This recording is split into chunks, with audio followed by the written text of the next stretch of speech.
Magdi-deliver na tayo ng damit. Yes! Sa kauna-unahang pagkakataon, may order na sa atin online o may nagpagawa na sa atin ng damit online. So shoutout kay Chris Gonzales. Nagpagawa siya tropa ng damit na KTM. Medyo pricey kasi yung damit ko mga tropa. Kaya medyo matindi yung labanan sa kompetisyon. Labanan, competition pa. Nabubulol pa. Good morning tropa.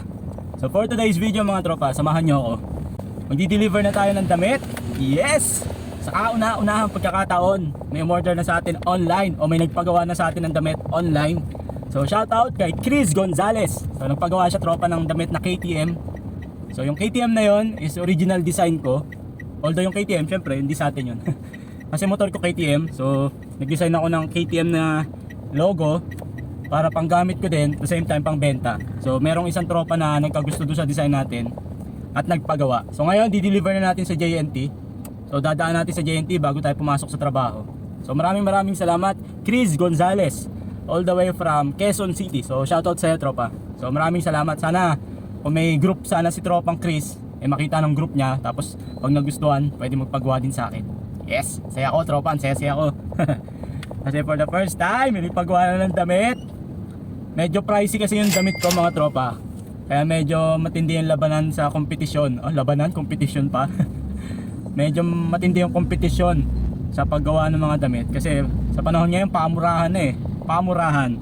Pero syempre lalaban ko yung sa akin, kahit na mahal.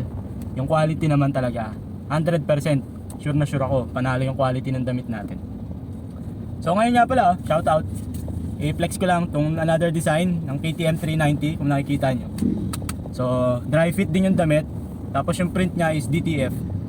So design naman to ng tropa natin na inadapt lang natin dahil nagustuhan ko yung design. So nilagyan lang natin ng sarili nating KTM. So originally design to pang Rebel. So Honda Rebel. So no brand wars tayo mga tropa. Tropa tayo. So yun lang mga tropa, traffic. Patay tayo dyan kasi may training ako. Pupunta ako ng ibang Nestle site. Kaso traffic, palabas pa lang dito sa amin sa barangay Mamatid. Hindi ko lang kung aabot tayo kasi ang training natin is 10 AM. So time check, alas 9 pa lang naman. Tapos dadaan pa tayo ng JNT. So hopefully umabot tayo.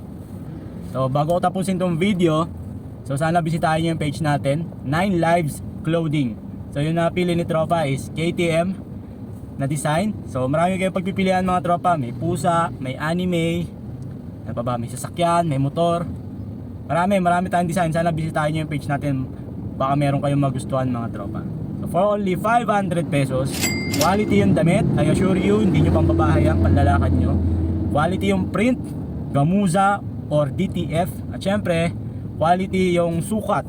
So isa kasi yan sa isinasaalang-alang ko, diba? Yung manggas. Kasi pag mumurahing damit, yung manggas napakalaki, diba? Hindi sukat sa katawan mo, hindi proportion yung sukat. Pag nilaban mo, kumukupas agad. So yun yung pinaglalaban ko sa damit natin, na kahit na napakatagal na, panlakad pa rin talaga, hindi pambahay. So nabubulol pa. So ano pang inaantay nyo? Bisitahin nyo na yung page natin mga tropa, 9 Lives Clothing. At mag-avail na rin sana kayo o mag-purchase kayo ng isang damit man lang bago dumating ang Pasko, pang regalo, pang sarili nyo, di ba? Sana magustuhan nyo mga tropa. Bisitahin nyo lang ulit 9 Lives Clothing. Hanggang sa susunod mga tropa, sobrang traffic. Buti pa si Tonton. Peace, bye bye.